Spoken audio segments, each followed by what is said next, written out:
திருஞான சம்பந்த சுவாமிகள் அருளிய 2ஆம் திருமுறை. சர்ப்பதோஷத்தால் திருமணம் தள்ளிப் போவதைத் தடுக்கவும், ஏதேனும் காரணத்தால் பிரிந்த தம்பதியர் கூடி வாழவும் ஓத வேண்டிய பதிகம்.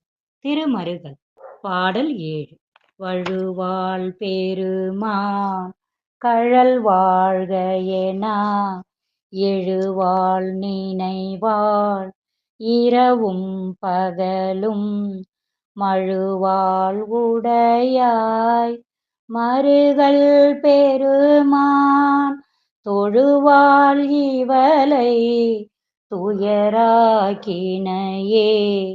பாடலின் பொருள்.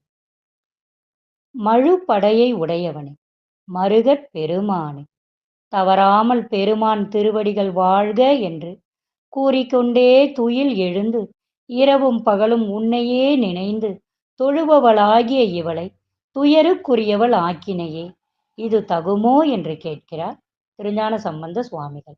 திருச்சிற்றம்பலம். என் நாடுடைய சிவனே போற்றி, என் நாட்டவர்க்கும் இறைவா போற்றி.